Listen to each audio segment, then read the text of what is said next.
대쪽 같던 노스님이 60년 평생 처음으로 참지 못하고 눈물을 쏟아내고 있습니다. 노스님의 40년 넘게 수행해온 과정보다 4살 동자승의 순수함을 통해 진정한 깨달음이 무엇인지 알게 되는 교훈 넘치는 이야기입니다.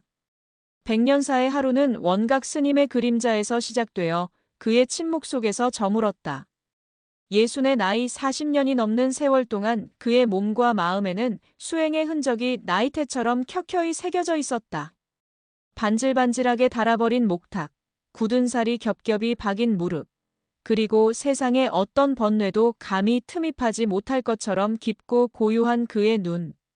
그는 살아있는 계율이었고 움직이는 경전과도 같은 존재였다. 그의 삶은 매일 아침 정성껏 닦아 윤을 내는 놋그릇과도 같았다. 새벽 4시, 아직 별 그림자가 마당의 늙은 은행나무 가지 끝에 머물러 있는 시간에 그는 어김없이 일어나 한치의 흐트러짐도 없는 자세로 법당의 향을 피웠다.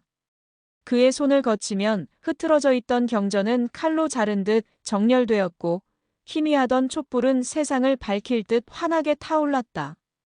그의 세상은 완벽한 질서와 정적, 그리고 그 안에서 피어나는 숭고한 자부심으로 이루어져 있었다. 그는 스스로를 유혹과 번뇌에 흔들리지 않는 완벽하게 닦인 수행의 그릇이라 굳게 믿었다. 그의 마음은 그 어떤 것에도 흔들리지 않는 견고하고 아름다운 성이었다.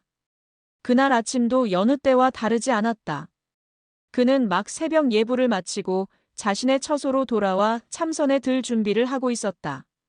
동쪽 창호지를 통해 스며드는 옅은 여명이 방 안의 고요한 공기를 금빛으로 물들이고 있었다. 지리산의 맑은 공기가 그의 폐부 깊숙이 스며들며 마음은 더없이 평온했다.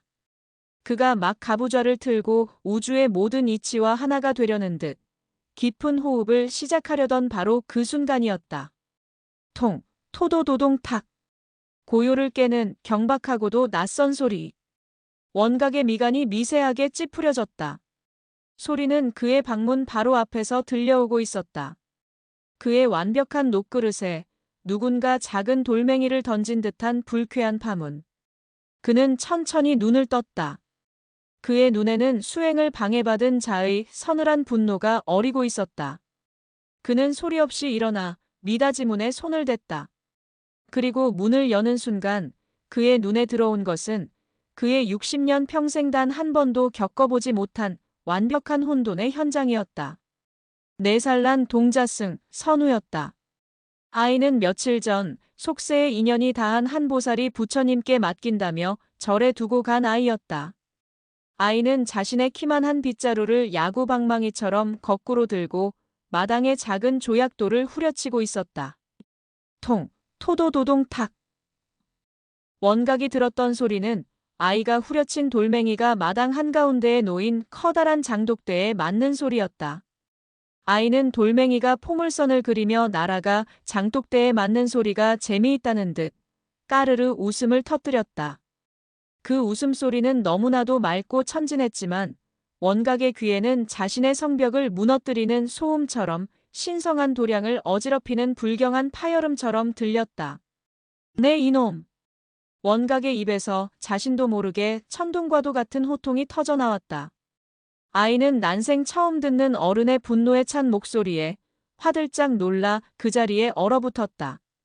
손에 들고 있던 빗자루를 쿵 하고 떨어뜨렸고 커다란 눈에는 금세 투명한 눈물이 그렁그렁 맺혔다. 원각 스님. 그의 잘 닦인 놋그릇 같던 세상에 예측 불가능하고 통제 불가능한 작고 하얀 민들레 홀실이 하나가 그의 허락도 없이 바람을 타고 날아들어온 순간이었다. 선우의 등장은 백년사의 고요한 일상에 작은 파문을 일으켰다.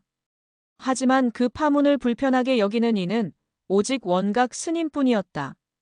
대부분의 스님들은 아이의 존재를 팍팍한 수행 생활에 부처님께서 내려주신 작은 선물처럼 여겼다.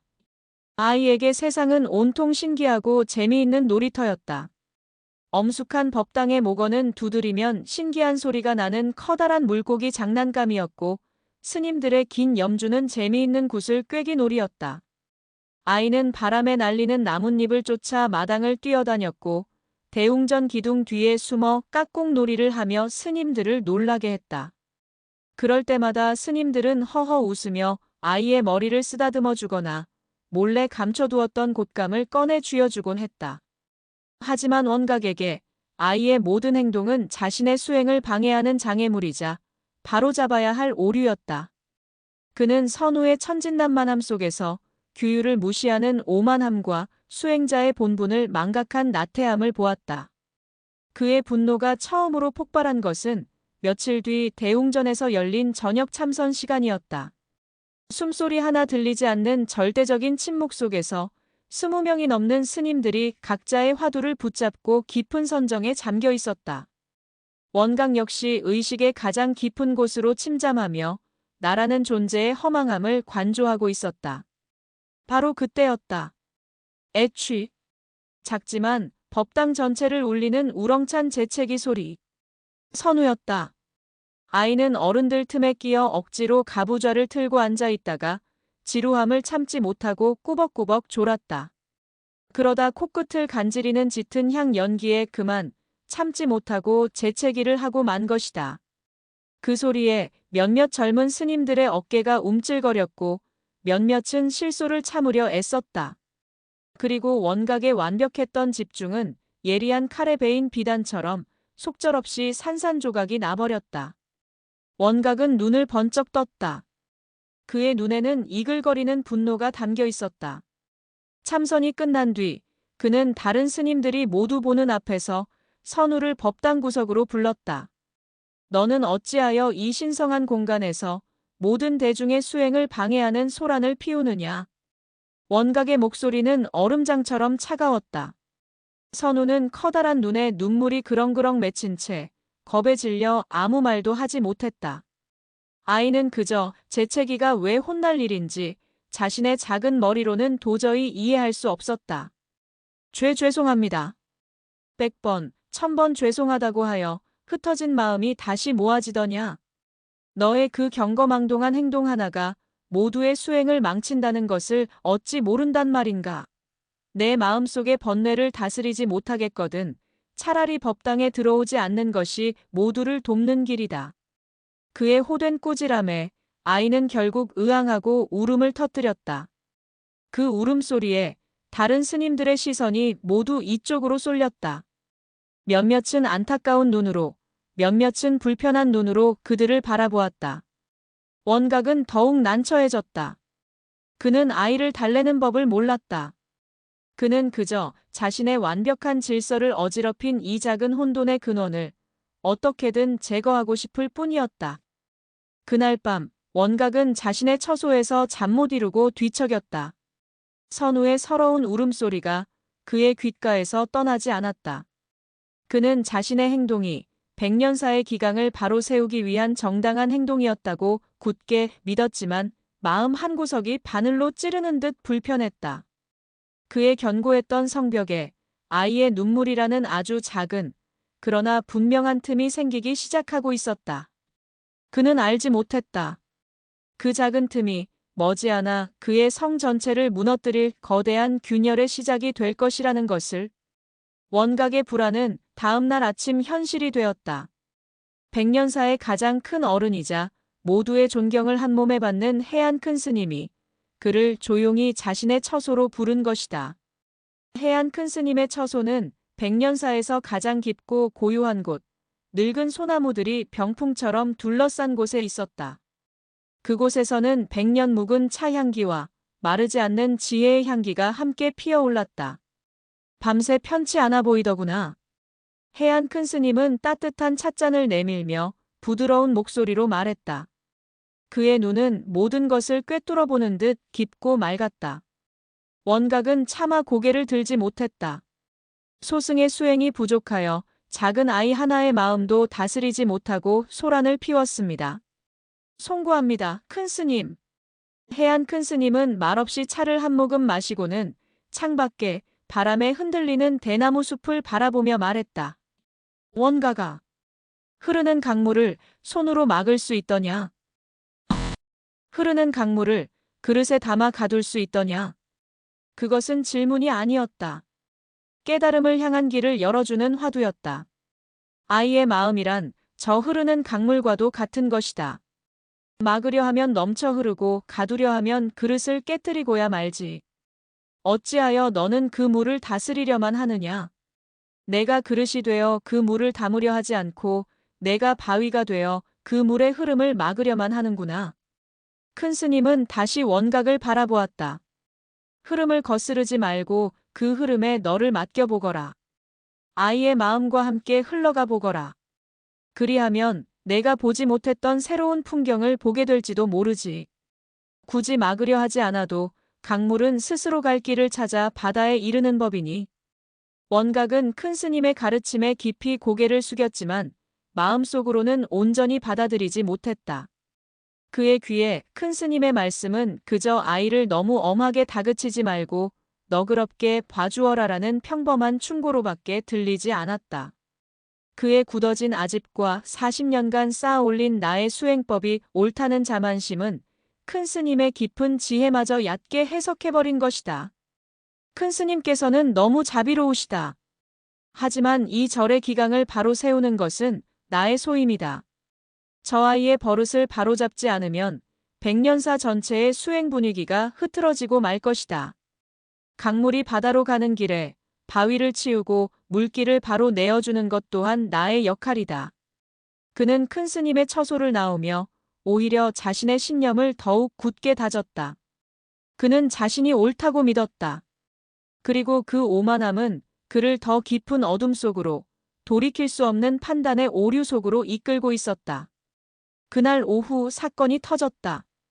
원각이 법당의 목탁을 정리하던 중 목어의 한쪽 눈 부분에 날카로운 돌로 긁힌 듯한 흠집이 나 있는 것을 발견한 것이다. 어제까지만 해도 분명히 없었던 깊고 흉측한 상처였다. 그의 머릿 마이너스 속에 며칠 전 아침 빗자루로 돌멩이를 후려치며 놀던 선우의 모습이 번개처럼 스쳐 지나갔다. 역시 그 아이 짓이구나. 그의 의심은 이제 확신의 씨앗이 되어 그의 마음 밭 깊숙한 곳에 뿌리를 내리기 시작했다.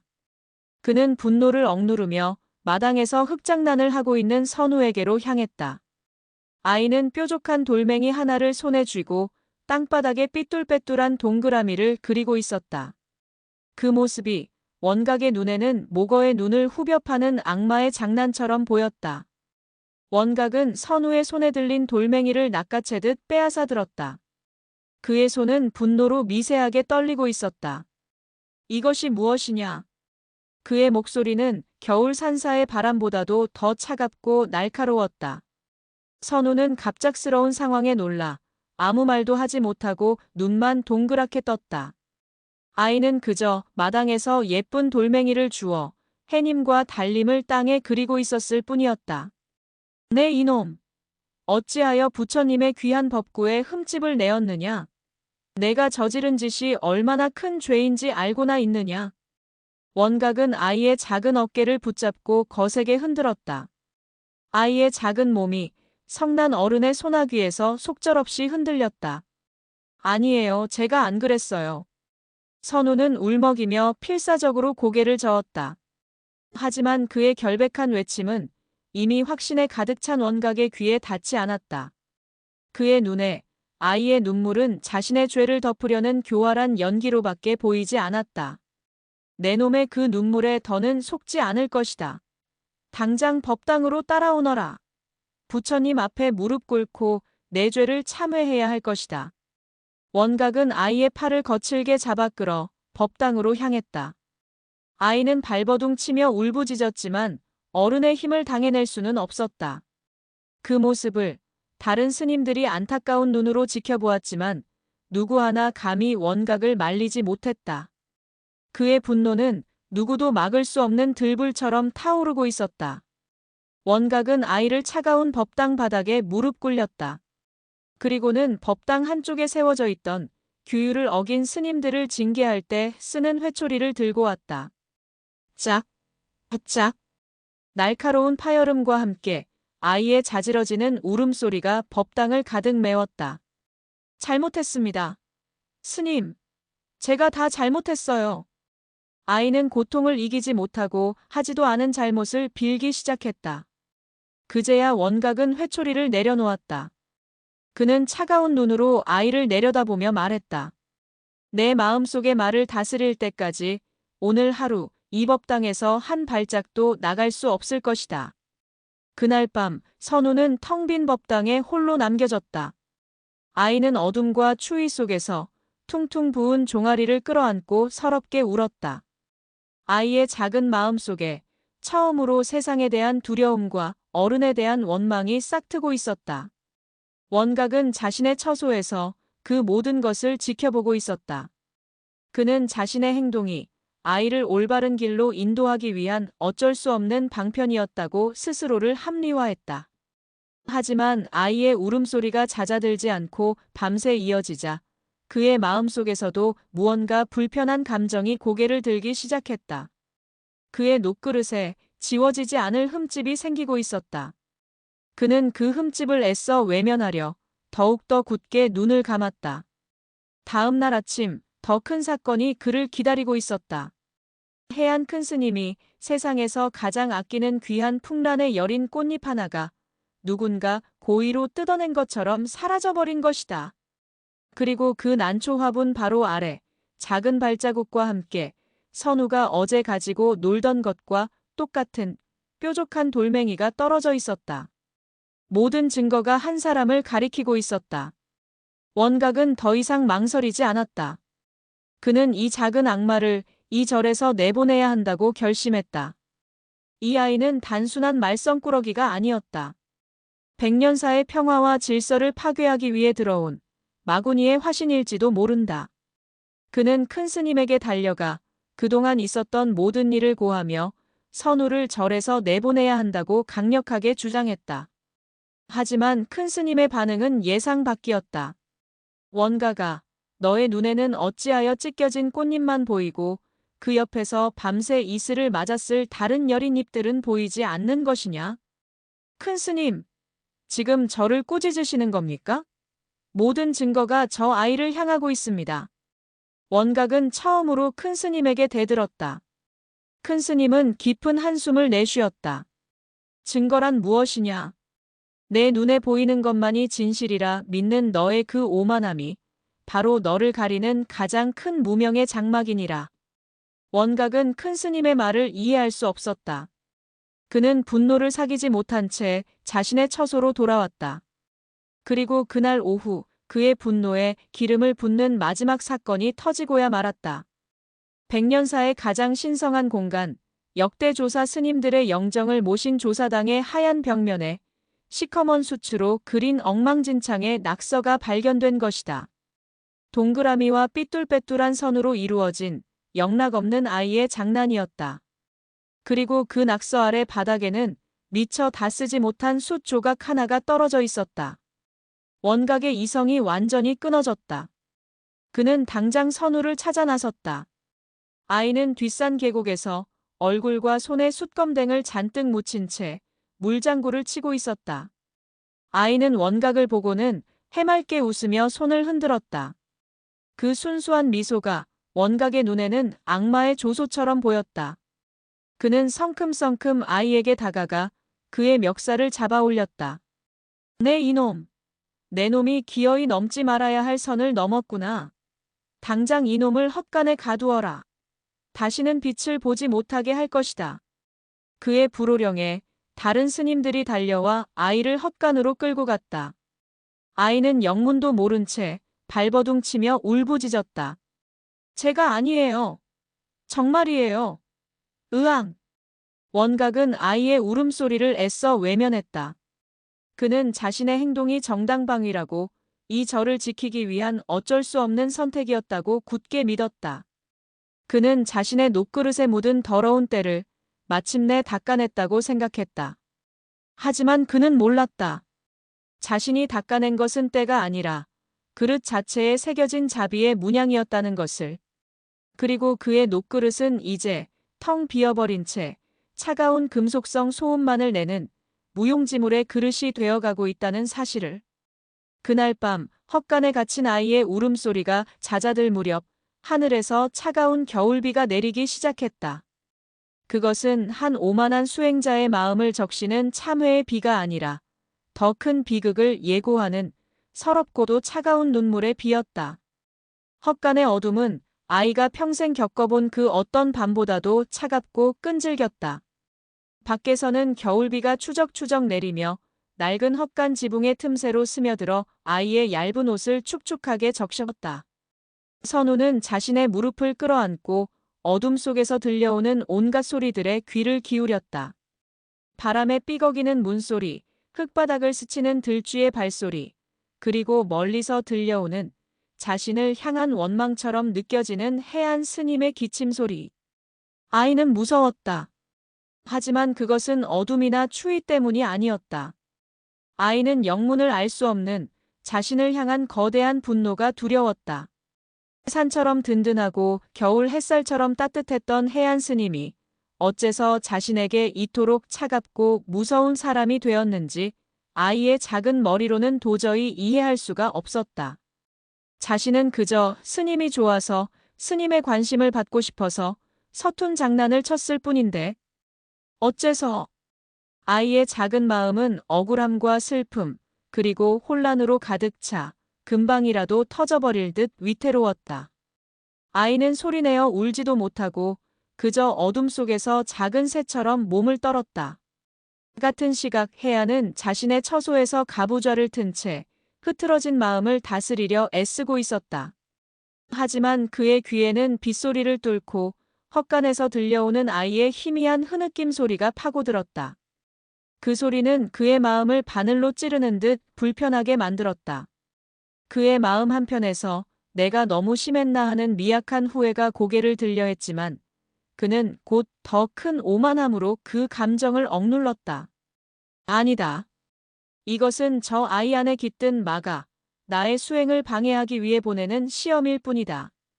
저 아이의 눈물에 마음이 약해지는 순간 나는 수행자의 길을 잃게 될 것이다. 그는 자신의 잔인함을 수행의 과정이라는 그럴듯한 이름으로 포장하며 스스로를 합리화했다. 그는 더욱더 굳게 눈을 감고 경전의 구절들을 되뇌었다. 그날 밤 백년사의 모두가 깊은 잠에 빠져 있을 때 오직 한 사람, 지공 큰 스님만이 잠 못 이루고 있었다. 그는 기름 종이를 씌운 등을 들고 비를 맞으며 조용히 헛간 앞으로 다가갔다. 그는 굳게 닫힌 헛간 문 앞에서 한참 동안이나 말없이 서 있었다. 문틈으로 새어나오는 아이의 억눌린 울음소리를 그는 자신의 마음으로 함께 듣고 있었다. 그는 문을 열어 아이를 꺼내주고 싶었지만 그럴 수 없었다. 이것은 해안이 스스로 넘어야 할 거대한 업의 산이라는 것을 알았기 때문이었다. 그는 그저 깊고 긴 한숨을 내쉬고는 발길을 돌릴 수밖에 없었다. 그의 침묵은 다가올 더 큰 비극에 대한 슬픈 예고와도 같았다. 다음 날 아침, 비는 그쳤지만 하늘은 여전히 잿빛이었다. 사건은 백년사에서 가장 성실하고 마음이 여린 젊은 사미승, 명준으로부터 시작되었다. 그는 밤새 헛간에 갇혀 있었을 선우가 걱정되어 자신의 아침 공양으로 나온 밥 한 그릇을 몰래 감추어 헛간으로 향했다. 해안 스님의 불호령이 두려웠지만 굶고 있을 아이를 외면할 수는 없었다. 그가 헛간으로 가는 길에 장경각 앞을 지나게 되었다. 그런데 밤새 몰아친 비바람 때문인지 장경각의 육중한 문이 조금 열려 있었다. 명주는 귀한 경전들이 비에 젖었을까 걱정되어 황급히 안으로 들어갔다. 그리고 그는 자신의 눈을 의심했다. 장경각 내부는 밤새 들이친 비바람으로 엉망이 되어 있었다. 그리고 그 중앙 역대조사 스님들이 한자 한자 필사하여 이어온 백년사의 가장 귀한 보물 중 하나인 반야심경 황금 탁본이 있어야 할 서책대 위가 아닌 축축한 바닥에 나뒹굴고 있었다. 아! 명주는 황급히 탁본을 들어 올렸다. 하지만 그의 손끝에서 찢어진 종이의 끔찍한 감촉이 느껴졌다.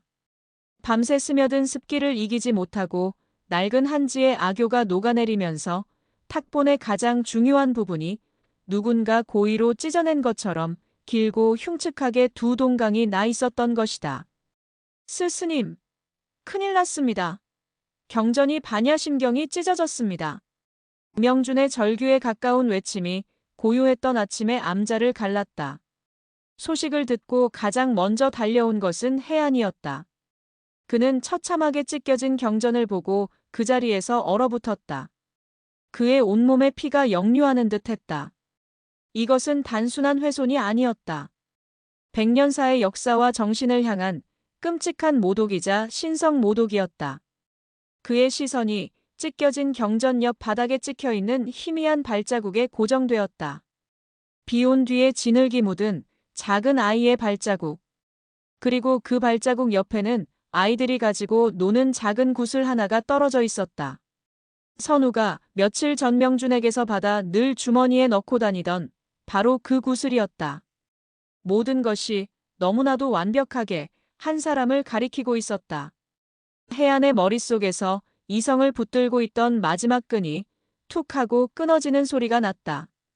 그의 눈에 더 이상 겁에 질려 울고 있는 선우의 모습은 보이지 않았다.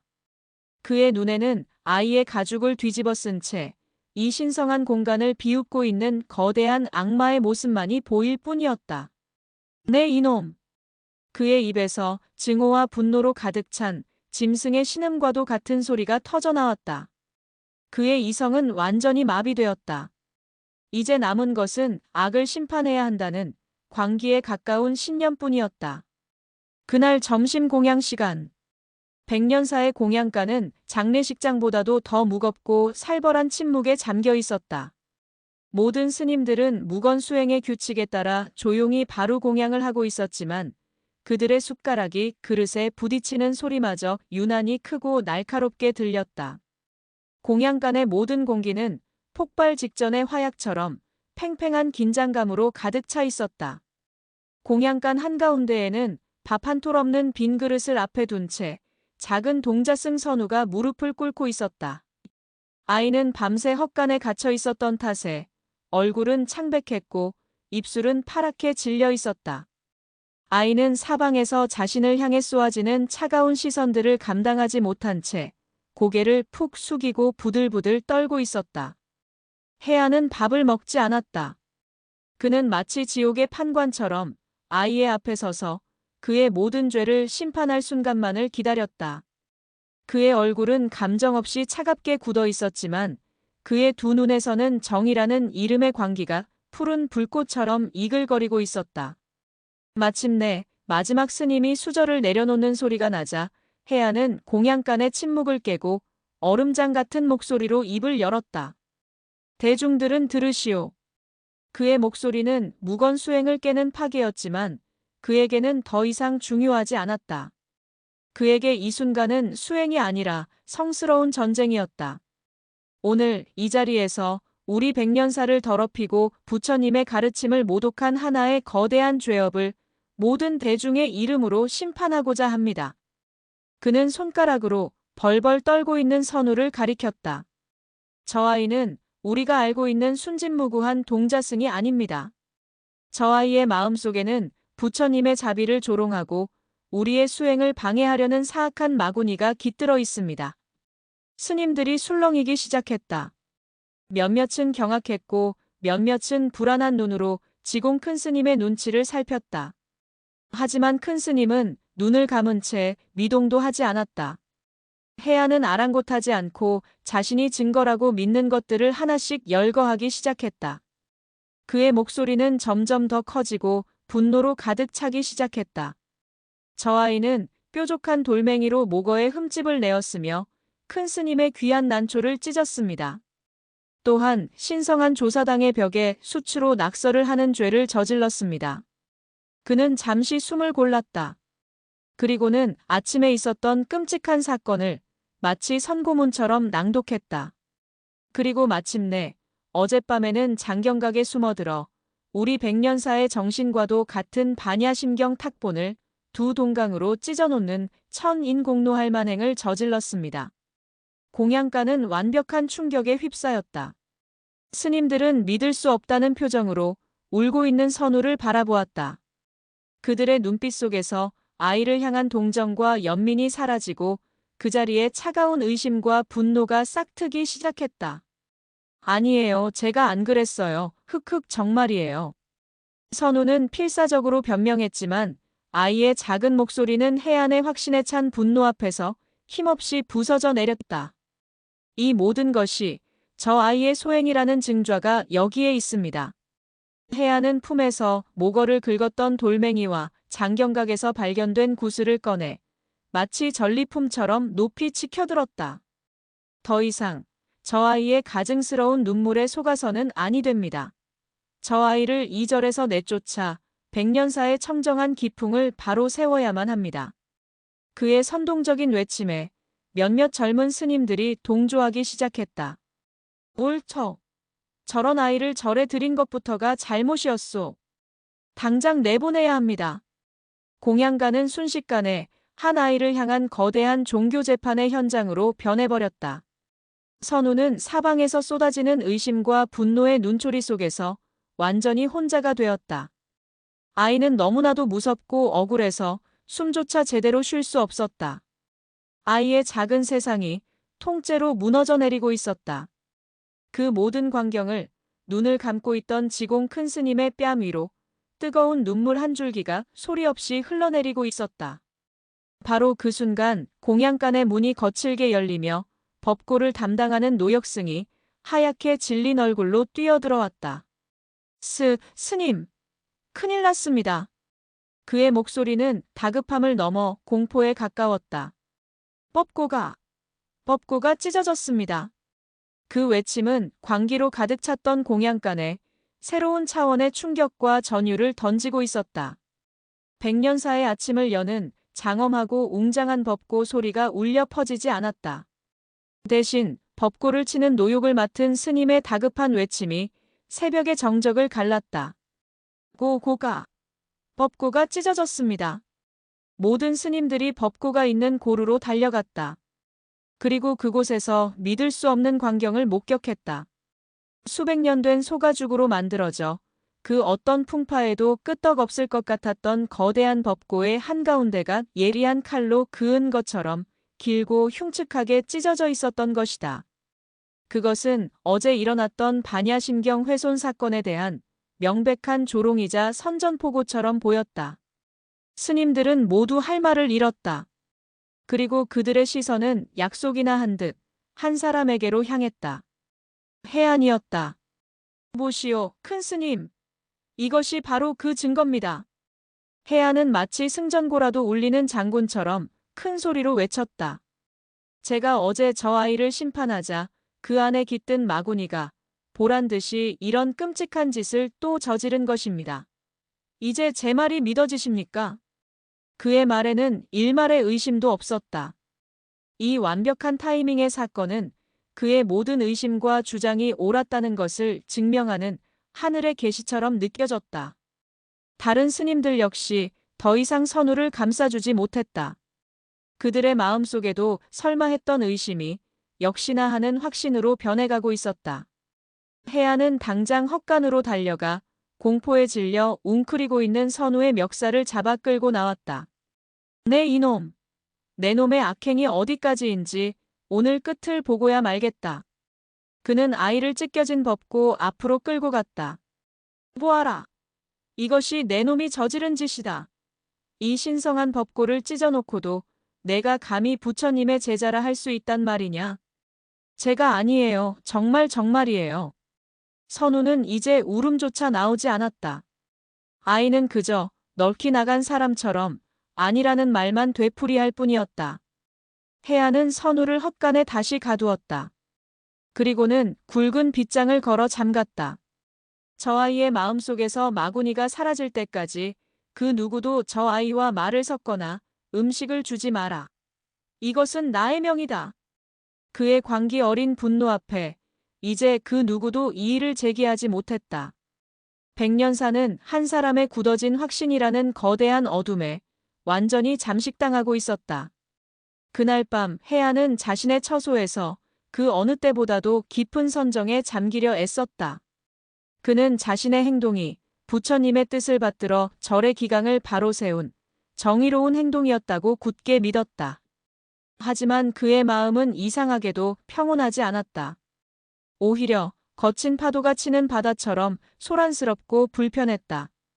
그의 귓가에 헛간에서 들려오는 아이의 희미한 흐느낌 소리가 바람 소리를 타고 계속해서 들려왔다. 바로 그때 그의 방문이 조용히 열렸다. 지공 큰 스님이 등불도 없이 어둠 속에 서 있었다. 혜안아. 큰 스님의 목소리는 그 어떤 때보다도 무겁고 슬펐다. 내 마음이 지금 평온하더냐? 혜안은 대답하지 못했다. 나는 오늘 이 절에서 가장 귀한 세 가지가 부서지는 것을 보았다. 큰 스님이 나지막이 말했다. 하나는 중생의 어리석음을 깨우는 법고가 찢겨 그 소리를 잃은 것이요.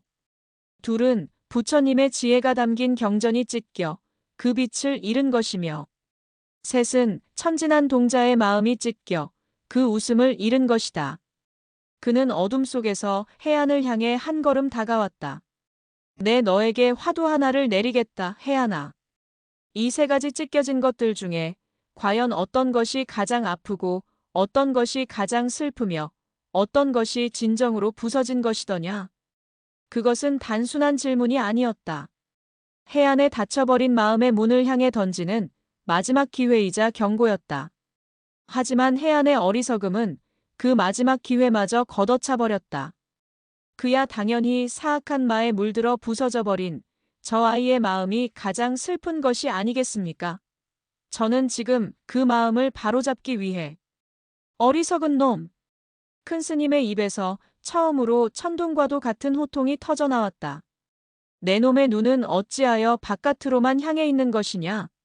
정작 가장 찢겨지고 부서지고 마에 씬 것은 내 놈의 그 오만함으로 꽉 찬 돌덩이 같은 내 놈의 마음이라는 것을 어찌 아직도 깨닫지 못하는 것이냐?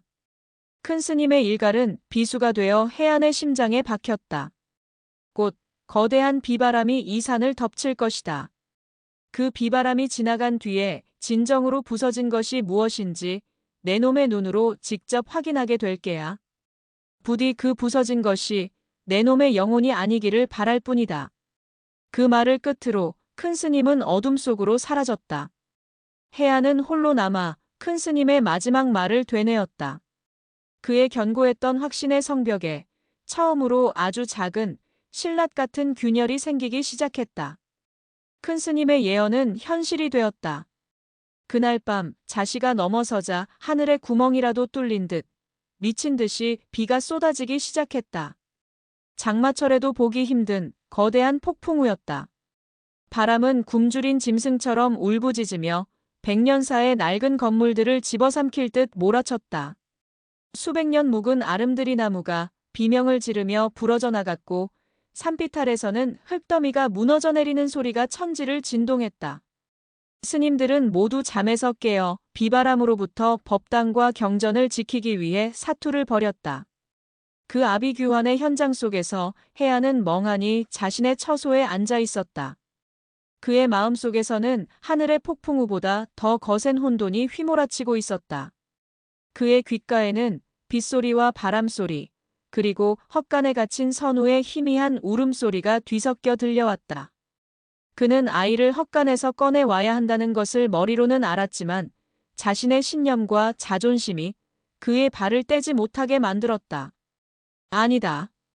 이것은 부처님께서 저 아이의 악한 마음을 씻어내리기 위해 내리시는 시련일 뿐이다.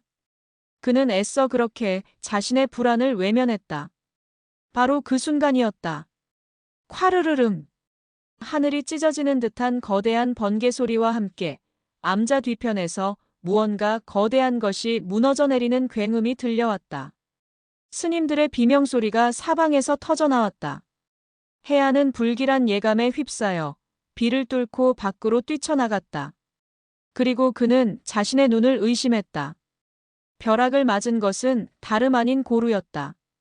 법고가 안치된 바로 그 건물. 낡은 건물의 지붕 한쪽이 거대한 벼락의 힘을 이기지 못하고 통째로 무너져 내리고 있었다. 그리고 그 무너진 지붕의 대들보가 정확히 법고의 한가운데를 꿰뚫고 있었다. 해안은 그 자리에 얼어붙었다. 그의 머릿속에서 큰 스님의 마지막 말이 메아리 쳤다. 진정으로 부서진 것이 무엇인지 내 놈의 눈으로 직접 확인하게 될 게야. 폭풍우는 이제 막 잔인한 진실의 첫 번째 조각을 그의 눈앞에 드러내고 있었다. 폭풍우는 밤새도록 지리산의 모든 것을 핥히고 울부짖었다. 원각은 뜬 눈으로 밤을 새웠다. 그의 귓가에는 쉴 새 없이 몰아치는 비바람 소리와 그보다 더 선명하게 들려오는 큰 스님의 마지막 일갈이 메아리치고 있었다. 진정으로 부서진 것이 무엇인지 내 놈의 눈으로 직접 확인하게 될 게야. 그는 그 말을 저주처럼 되뇌며 알 수 없는 불안감에 몸을 떨었다. 동이틀 무렵 거짓말처럼 비바람이 멎었다. 원각은 홀린 듯 밖으로 나섰다. 암자의 밤은 전쟁이라도 치른 듯 처참했다. 뿌리 뽑힌 나무들과 흙더미가 마당을 뒤덮고 있었다. 그리고 그의 시선은 암자 뒤편의 고루에 고정되었다. 그는 비에 젖은 흙을 밟으며 무너져 내린 고루로 다가갔다. 밤새 벼락을 맞은 지붕은 흉측하게 무너져 내렸고 그 잔해 속에서 거대한 법고가 모습을 드러냈다. 그리고 원각은 보았다. 자신의 눈으로 똑똑히. 법고의 한가운데를 꿰뚫고 있는 것은 날카로운 칼이 아니었다. 벼락을 맞아 부러진 채 아래로 곤두박질 친 거대한 대들보의 날카로운 파편이었다. 밤새 그가 들었던 굉음은 바로 이 대들보가 법고를 찢어발기는 소리였던 것이다. 찢겨진 가죽의 단면은 아이의 장난으로 생긴 상처라고는 도저히 볼 수 없을 만큼 거대하고 처참했다. 원각의 온몸의 피가 차갑게 식었다. 그의 다리가 후들거렸다. 아니다. 이것은 우연일 뿐이다. 그는 필사적으로 자신의 믿음을 지키려 애썼다. 이것은 부처님께서 저 아이의 악행을 벌하기 위해 내리신 천벌의 증거일 뿐이다. 내가 틀리지 않았어. 나의 판단은 옳았다. 하지만 그의 심장은 그의 이성과는 다르게 차갑고 무거운 돌덩이가 되어 가라앉고 있었다.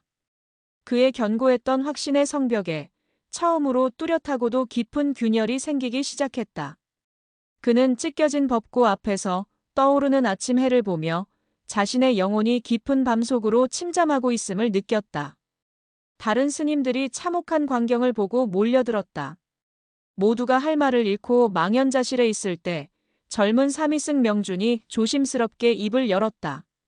스님 법고의 상처가 밤새 무너진 대들보 때문에 생긴 것 같습니다. 그의 목소리는 작았지만 모두의 귀에 선명하게 들렸다. 그것은 합리적인 추론이었고 명백한 사실이었다. 원각은 명준을 쏘아보았다. 그의 눈에는 살기마저 어리고 있었다. 어리석은 놈. 내 놈의 눈에는 저 부서진 나무 조각만 보이고 그 뒤에 숨어있는 거대한 악의는 보이지 않는단 말이냐? 현상에 속지 말고 본질을 보아라. 이것은 저 아이의 악행에 대한 하늘의 경고이니라. 그의 불호령에 명준은 겁을 먹고 입을 다물었다. 하지만 다른 스님들의 눈빛이 미묘하게 흔들리고 있었다. 그들의 마음속에도 원각의 확신에 대한 아주 작은 의심의 싹이 트기 시작한 것이다. 바로 그때 지공 큰 스님이 나타났다. 그는 무너진 고루를 한 번, 그리고 찢겨진 법고를 한 번, 마지막으로 광기에 휩싸인 원각의 얼굴을 한 번 아주 오랫동안 말없이 바라보았다. 그리고는 깊고 슬픈 목소리로 말했다. 폭풍이 밤새 산의 먼지를 씻어내었구나. 이제 우리는 비에 젖은 바위 위에 어떤 무늬가 남았는지 조용히 들여다보아야 할 것이다. 그는 누구도 책망하지 않았다. 그저 모든 스님들에게 묵묵히 암자를 복구할 것을 지시할 뿐이었다. 폭풍우가 지나간 뒤 백년산은 상처 입은 짐승처럼 조용히 앓고 있었다. 스님들은 모두 힘을 합쳐 밤새 폭풍이 남긴 상처들을 치우기 시작했다. 원각 역시 묵묵히 부서진 기왓장을 나르고 쓰러진 나무를 치웠다. 그는 애써 아무렇지 않은 척했지만 그의 마음은 천근만근 무거웠다. 찢겨진 법고의 모습이 그의 뇌리에서 떠나지 않았다. 오후가 될 무렵 장경각을 정리하던 젊은 스님들의 비명소리가 들려왔다. 원각은 불길한 예감에 휩싸여 그곳으로 달려갔다. 장경각 내부는 밤새 들이친 비바람으로 엉망이 되어 있었다. 그리고 그곳에서 매일같이 장경각의 서책들을 관리하던 신심 깊은 공덕보살이 실신하듯 주저앉아 통곡하고 있었다. 무슨 일이냐? 원각의 물음에 보살은 고개를 들지 못하고 땅바닥에 이마를 찌으며 울부짖었다. 죽을 죄를 지었습니다, 스님. 제가 죽을 죄를 지었습니다. 그녀의 손에는 며칠 전 원각이 선우의 죄라고 확신했던 두 동강난 반야심경 탁본이 들려 있었다. 며칠 전 장경각의 창문을 열어두고 청소를 하던 중에 갑자기 돌풍이 불어왔습니다. 그 바람에 서책들이 우르르 무너지면서 이 귀한 경전이 흑흑. 보살은 말을 잇지 못했다. 어찌하여 그 사실을 바로 고하지 않았느냐?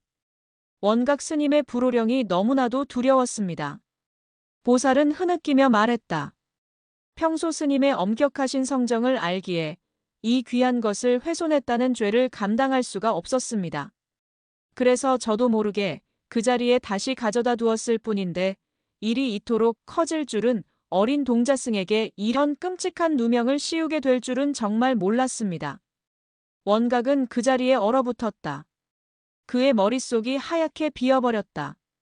신성모독. 아이의 영혼에 깃든 마구니의 소행이라 믿었던 그 끔찍한 사건이 사실은 한 나약한 인간의 두려움이 낳은 어리석은 실수였다는 말인가. 그의 두 번째 확신의 기둥이 모래성처럼 허무하게 무너져 내렸다. 그는 통곡하는 보살의 울음소리를 들으며 자신의 오만함이 한 아이의 영혼뿐만 아니라 이 여인의 영혼까지도 깊은 상처를 입혔다는 사실을 깨달았다. 그의 죄업이 점점 더 무겁게 그의 어깨를 짓누르기 시작했다. 원각은 넋이 나간 사람처럼 비틀거리며 자신의 처소로 향했다. 그는 더 이상 버틸 힘이 없었다. 하지만 그의 시련은 아직 끝나지 않았다. 그의 처소 앞에서 지공 큰 스님이 그를 기다리고 있었다. 원각아. 큰 스님의 손에는 며칠 전 꽃잎이 찢겨나갔던 바로 그 풍란 화분이 들려 있었다. 나와 함께 잠시 이것을 들여다보지 않겠느냐? 큰 스님은 원각을 이끌고 난초 화분이 놓여있던 툇마루 앞으로 갔다. 그는 말없이 화분 아래의 흙바닥을 가리켰다. 원각은 고개를 숙였다. 밤새 내린 비로 진흙처럼 변한 바닥 위. 그곳에는 아주 작고 가녀린 짐승의 발자국들이 선명하게 찍혀 있었다. 그리고 그 발자국 옆에는 짐승이 뜯어먹다 남긴 듯한 푸른 난초 잎의 잔해가 몇 개 흩어져 있었다. 그것은 의심할 여지 없는 고라니의 발자국이었다. 이 산의 생명들은 겨울이 길어지면 먹을 것이 부족해져 종종 인가로 내려와 허기를 채우곤 한단다. 큰 스님이 나지막이 말했다. 저 난초는 죄를 지은 것이 아니야. 그저 자신의 생명을 위해 자연의 섭리를 따랐을 뿐이다. 원각의 눈앞이 아득해졌다. 목어의 흠집, 난초의 상처, 그리고 조사당의 낙서.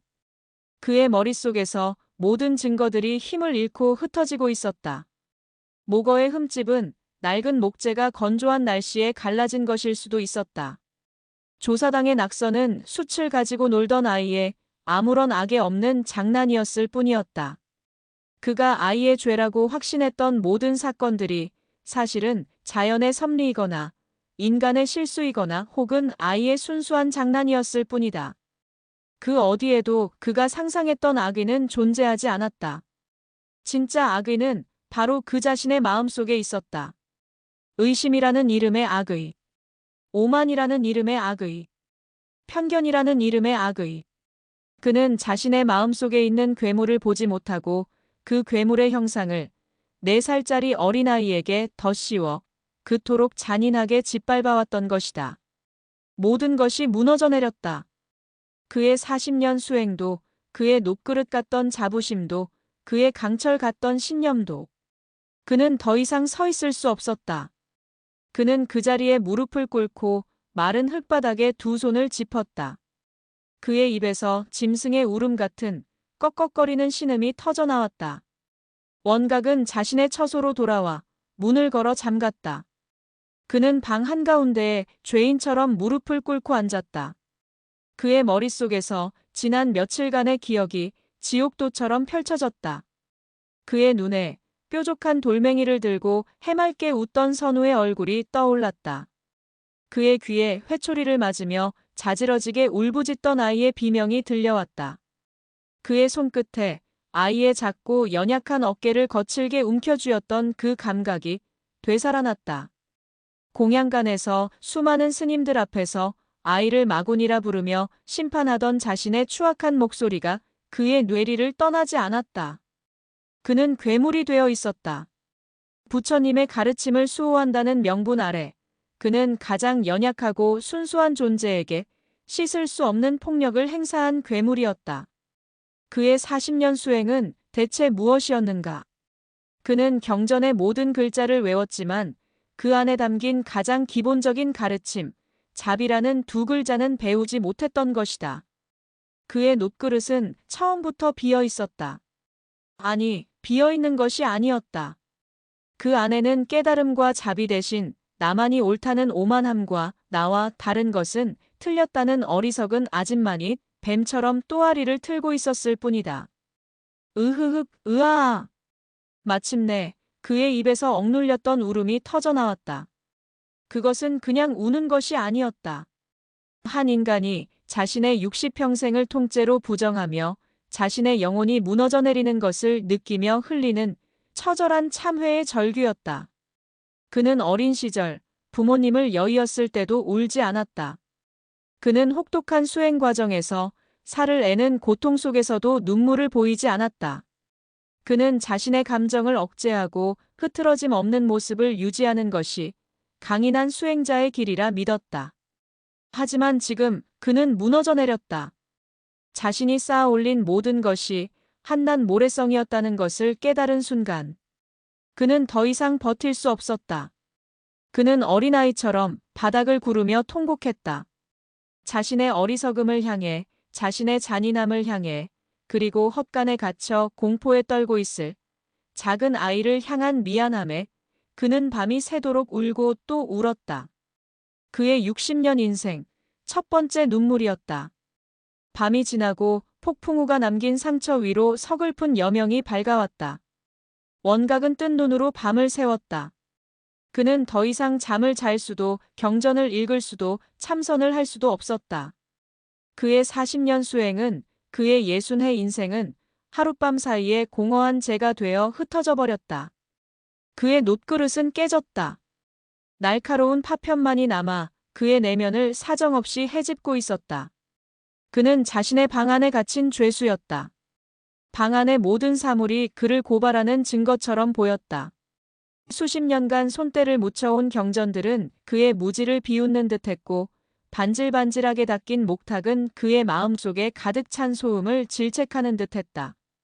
그는 자신의 기억 속을 헤맸다. 출가하던 20살의 자신 깨달음을 얻겠다며 혹독하게 자신을 몰아붙였던 젊은 시절, 100년사의 주지 자리를 고사하고 묵묵히 수행자의 길을 걸으며 쌓아 올렸던 존경과 명성. 그 모든 것이 한낱 모래성이었다는 것을 그는 이제야 깨달았다. 그는 높은 탑을 쌓아 올린 것이 아니었다. 깊은 구덩이를 파고 그 안에서 스스로를 왕이라 칭하며 고립되었을 뿐이었다. 그의 머릿속에서 지난 며칠간의 기억이 지옥도처럼 펼쳐졌다. 회초리를 맞으며 자지러지게 울던 선우의 비명, 공양간에서 수많은 대중 앞에서 마군이라 손가락질 받던 아이의 공포에 질린 눈, 그리고 헛간에 갇혀 어둠 속에서 홀로 밤을 새웠을 아이의 작은 등.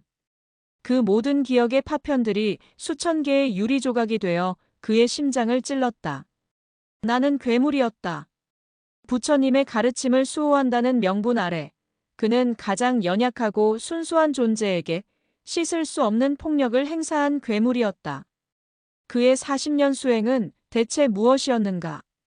그는 경전의 모든 글자를 외웠지만 그 안에 담긴 가장 기본적인 가르침, 자비라는 두 글자는 배우지 못했던 것이다. 그는 자리에서 일어섰다.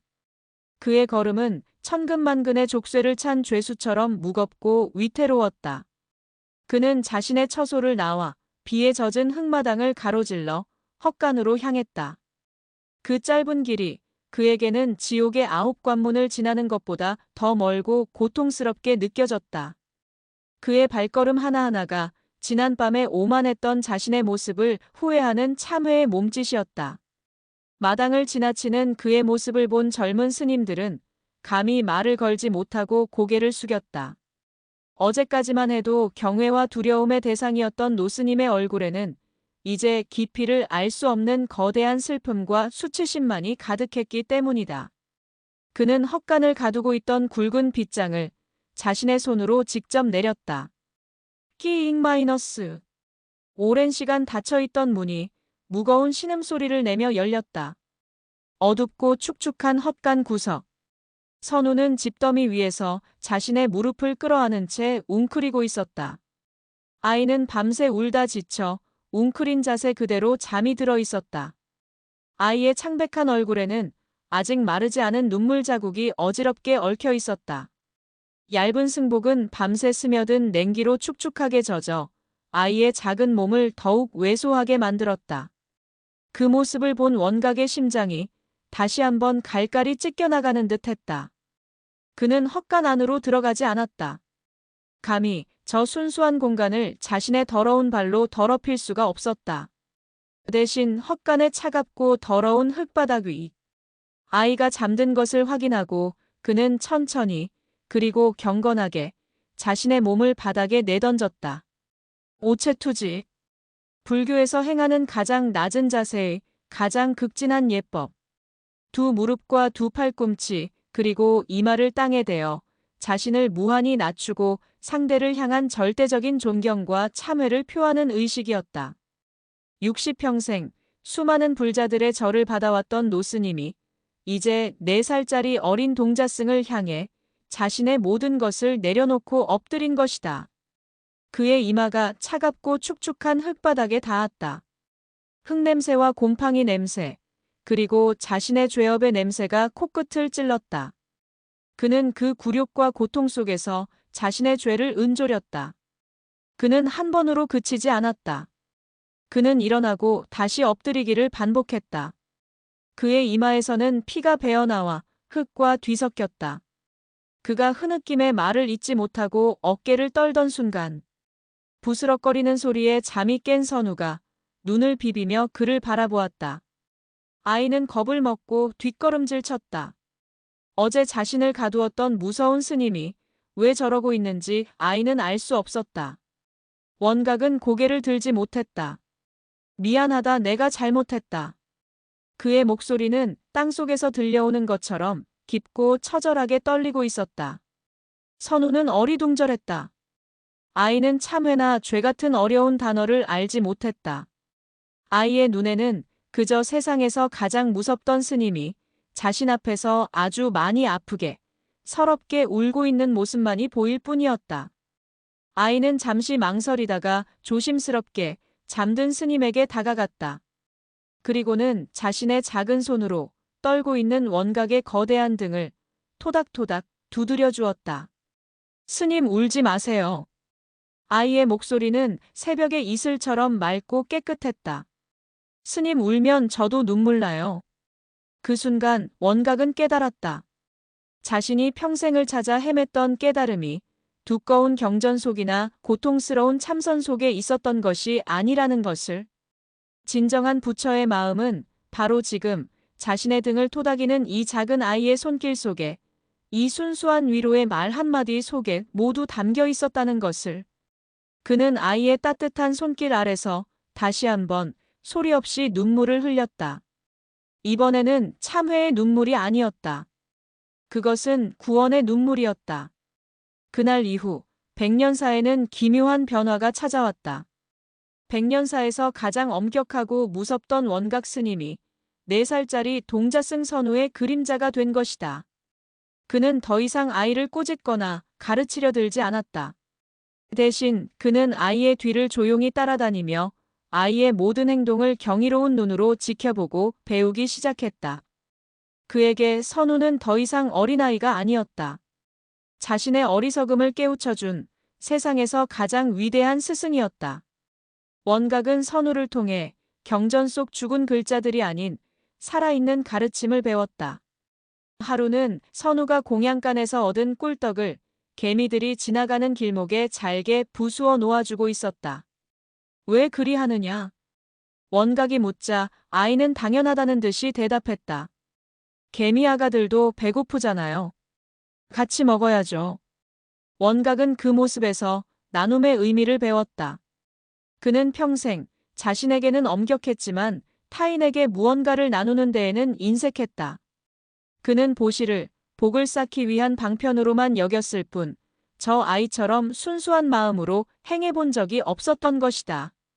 또 하루는 처마 밑에 커다란 말벌집이 생긴 것을 보고 원각이 장대를 들고 와 그것을 떼어내려 했다. 그러자 선우가 달려와 그의 옷자락을 잡았다. 스님, 안 돼요. 벌아가들 집을 부수면 어떡해요. 벌아가들도 집에 가야 하잖아요. 원각은 그 모습에서 모든 생명을 한 몸처럼 여기는 동체대비의 마음을 배웠다. 그는 말벌을 그저 인간에게 해를 끼치는 미물로만 여겼을 뿐 저 아이처럼 그들의 삶과 집을 존중할 생각을 해본 적이 없었다. 원각은 더 이상 선우의 행동을 혼돈으로 보지 않았다. 그는 아이의 모든 행동 속에서 자신이 평생을 찾아 헤맸던 불성의 빛을 발견했다. 아이는 경전을 읽을 줄도 참선을 할 줄도 몰랐지만 아이의 삶 자체가 살아있는 경전이었고 움직이는 부처의 모습이었다. 어느 봄날 한 신도가 선우에게 예쁜 그림 그리기 책과 크레용을 선물했다. 선우는 툇마루에 앉아 하루 종일 무언가를 열심히 그렸다. 원각은 곁에서 묵묵히 아이의 작은 손이 움직이는 것을 지켜보고 있었다.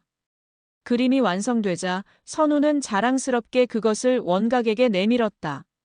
스님, 제가 부처님 그렸어요. 원각은 그림을 받아들었다. 그림 속에는 커다란 부처님이 그려져 있었다. 하지만 그 부처님은 법당에 모셔진 근엄하고 위엄 있는 모습이 아니었다. 그림 속 부처님은 아주 크고 둥근 얼굴에 아이처럼 활짝 웃고 있었다. 그리고 그 부처님의 한쪽 손은 삐뚤빼뚤하게 그려진 작은 동자승 선우의 손을 잡고 있었고 다른 한쪽 손은 커다랗고 험상궂게 생긴 스님 원각의 머리를 쓰다듬어주고 있었다. 그림 속의 세 사람은 모두 똑같이 바보처럼 환하게 웃고 있었다. 원각은 그 그림을 보고 한참 동안 아무 말도 하지 못했다. 그는 비로소 깨달았다. 자신이 평생 두려워하고 경외의 대상으로만 여겼던 부처님이 사실은 저렇게 따뜻하고 다정한 모습으로 언제나 자신의 곁에 계셨다는 것을. 그 부처님을 알아보지 못하고 스스로의 오만함 속에 갇혀 있었던 것은 바로 자기 자신이었을 뿐이다. 그의 마음 속에 놋그릇이 깨진 자리에 따뜻하고 부드러운 새살이 돋아나고 있었다. 원각의 수행은 이제 방향을 바꾸었다. 그는 더 이상 완벽한 그릇이 되기 위해 자신을 닦지 않았다. 대신 자신의 깨어진 상처를 보듬고 다른 이의 상처를 어루만지는 일에 몰두하기 시작했다. 그의 첫 번째 일은 찢겨진 반야심경 탁본을 다시 이어붙이는 것이었다. 그는 이 일을 자신의 찢겨진 마음을 기워붙이는 가장 중요한 수행으로 삼았다. 그는 최고의 장인들을 찾아가 낡은 종이를 복원하는 기술을 배웠다. 그의 거칠고 투박했던 손은 이제 솜털처럼 부드럽게 움직이며 찢겨진 경전의 상처를 하나씩 아물게 했다. 그는 밤낮으로 경전 복원에 매달렸다. 그것은 단순한 기술이 아니었다. 한자 한자 부처님의 지혜를 되새기며 자신의 어리석었던 과거를 참회하는 과정이었다. 몇 달 뒤 경전은 마침내 완벽하게 복원되었다. 하지만 원각은 찢겨졌던 자리를 완벽하게 숨기지 않았다. 대신 일본의 킨츠기 기법처럼 그 상처의 흔적을 따라 얇은 금박을 입혔다. 상처는 더 이상 부끄러운 흠이 아니었다. 그것은 부서짐을 통해 더 단단하고 아름다워진 영광의 흔적이 되어 있었다. 그는 그 경전을 장경각 가장 잘 보이는 곳에 모셔두었다.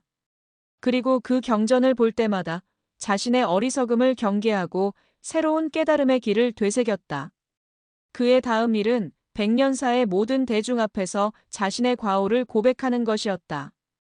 여름 안거가 끝나는 해제일 법회. 모든 스님들과 신도들이 모인 자리에서 원각은 스스로 법상에 올랐다. 그는 자신의 지난 과오를 단 하나도 숨김없이 담담하게 고백했다.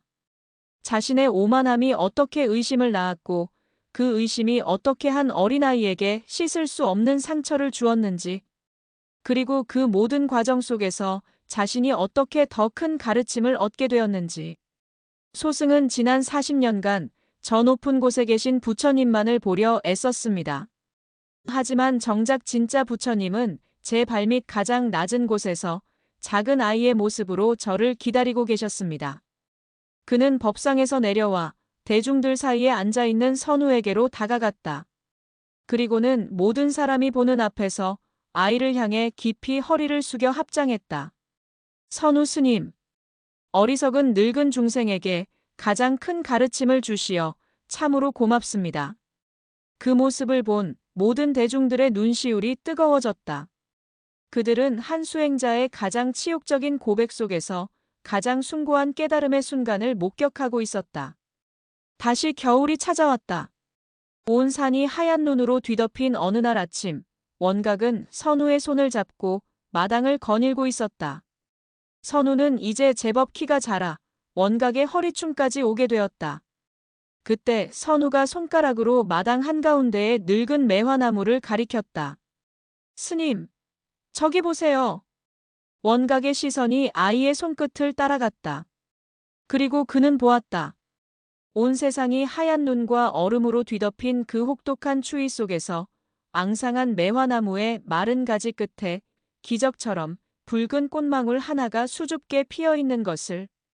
원각은 그 자리에 멈춰서서 한참 동안이나 그 작은 생명의 경이로움을 바라보았다. 그는 평생을 추운 겨울에도 굴하지 않는 늘 푸른 소나무 같은 수행자가 되려 애썼다. 모든 풍파를 이겨내는 견고하고 완벽한 존재가 되려 했다. 하지만 그는 틀렸다. 진정한 깨달음이란 모든 것을 이겨내는 강인함이 아니었다. 가장 춥고 어두운 순간에도 자신의 안에서 기어코 한 송이 희망의 꽃을 피워내는 저 작고 연약한 매화와도 같은 것이었다. 자신의 상처와 부족함을 인정하고 그것을 끌어안고 마침내 그 상처 위에서 가장 아름다운 꽃을 피워내는 것. 원각은 자신의 곁에 선 작은 동자승을 바라보았다. 자신의 길고 길었던 영혼의 겨울 속에 기적처럼 피어난 작고 붉은 매화 한 송이. 그는 아이를 보며 처음으로 마음속 깊은 곳에서부터 우러나오는 환하고 따뜻한 미소를 지었다. 그의 녹그릇은 이제 깨어지고 없었다. 대신 그 자리에는 세상의 모든 봄을 담을 수 있는 부드럽고 따뜻한 흙으로 빚은 질그릇이 소박한 빛을 내며 자리 잡고 있었다.